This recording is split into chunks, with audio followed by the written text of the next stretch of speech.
There's a lot of history behind Yooka-Laylee. It's being developed by the recently formed Platonic Games, comprised of former Rare employees responsible for platforming classics like Donkey Kong Country and Banjo-Kazooie. It's not only a spiritual successor to Banjo-Kazooie, but a tribute to 90s-era 3D platformers like Super Mario 64, Crash Bandicoot, Croc, and Gex.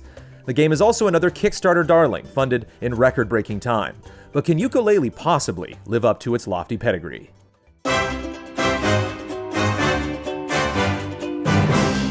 The plot follows the duo of the chameleon Yuka and his bat companion Laylee as they're swept into a corporate conspiracy after the nearby Ivory Towers, led by Capital B and Dr. Quack, start snatching up all the world's books, including Laylee's precious tome. The story is a simple one, with plenty of tongue-in-cheek dialogue that tries to poke at the older tropes the game embraces, while simultaneously mocking modern game tropes. It has its moments, but many of the punchlines are too obvious, and fail to elicit more than a chuckle here or there. True to its promise, Yooka-Laylee certainly harkens back to an older, now almost forgotten style of platformer. It owes a lot to its predecessors, specifically Banjo-Kazooie, from which Yooka-Laylee heavily derives most of its best moments and features. The opening section briefly conjures up memories of Spiral Mountain as you enter the new hub environment, but its sprawling areas with hidden secrets and pathways don't quite capture the same magic. Platonic Games completely squanders the opportunity to show what hub worlds are capable of, instead delivering a dull and uninspired effort. What you're left with are 5 worlds to explore that come in various flavors. These fare much better than the hub environment, but not every world is a winner. Each is a large sandbox environment filled with a laundry list of activities to undertake in your quest to obtain various collectibles needed to unlock new worlds, expand existing worlds, or purchase new abilities. It's not quite the collect-a-thon that plagued some of the old Rare platformers back in the day, but there's still an abundance of stuff to obtain. Among your objectives are boss battles, races, and solving puzzles. It's the typical fare with little in the way of new or innovative activities, though there are a few standouts. The fact that Yooka-Laylee relies so heavily on its predecessors ends up being one of the biggest problems. Everything here feels like it's not only been done before, but it's been executed much better too. Yooka-Laylee doesn't really put the sandbox environments to good use most of the time. The better worlds work not because you're having to crisscross a giant environment to solve puzzles or engage in connected activities, but rather because they keep each objective isolated and in its own space. The few worlds that try to achieve a greater level of depth mostly fail to get it right. Too often you're left wandering around aimlessly or excessively backtracking, taking the joy out of exploration. When similar games in the past have more than double the amount of worlds, the inconsistent quality is hard to overlook. The new ability to expand each world significantly alters each layout for the better, but it's not enough to compensate for the other shortcomings.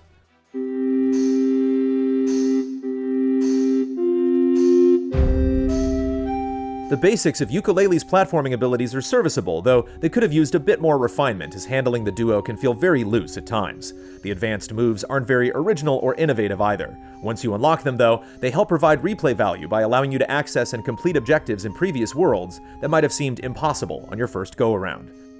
However, there are several crucial situations where the controls and camera work are highly problematic. During a boss encounter that requires you to fight while transformed into a ship, the game inexplicably flips the directional controls as you try to move in a circle to dodge projectiles, resulting in needless confusion at the worst possible time. Then there are the countless times when the camera sets you up for failure while trying to do the most basic of activities, as well as odd default camera positions when transitioning between certain areas.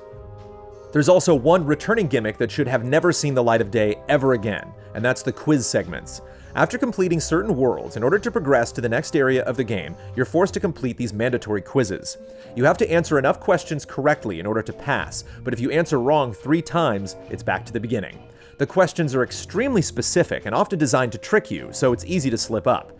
These quizzes might have been an amusing novelty back in the 90s, but now they come off as aggravating, and they're a total put-off since they completely ruin the game's pacing.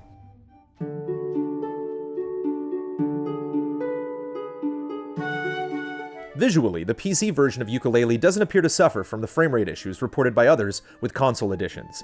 Everything runs at a very smooth frame rate, with only a handful of minor drops over the course of completing the game. For the most part, the game nails the look and style of its predecessors, though the hub environment is definitely the weakest effort. Many of the NPC and enemy designs are also rather uninspired, though there are a few exceptions. It's hard to deny that there are high expectations for the game's soundtrack, given the composers brought on board, and they don't disappoint. Wise, Kirkhope, and Burke deliver tunes that not only tug at your nostalgia strings, but are just downright good tracks with upbeat melodies and catchy themes. However, when it comes to the game's sound effects, returning to the past wasn't the best idea. The strange grunts and noises from every single NPC that stand in as voice work just don't have the same charm anymore.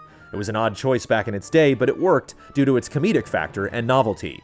Without offering a more modernized take on the concept, the repetitive squeaks and squawks are just annoying.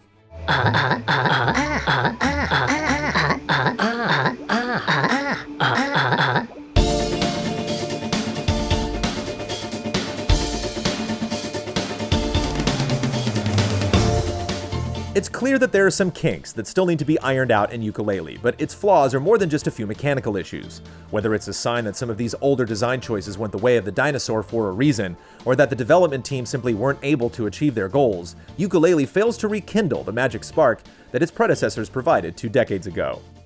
What it manages to faithfully recreate from the past is merely a facade that quickly shatters as you dig deeper into the game and stumble through its numerous faults. All that's left is a platformer that fails to rise above mediocrity, in this day and age, or any other.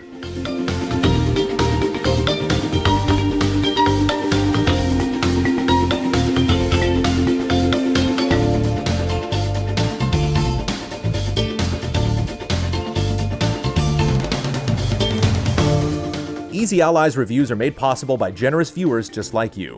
If you like what you see, check out patreon.com/easyallies to see our other videos, and consider becoming a patron to help us make more.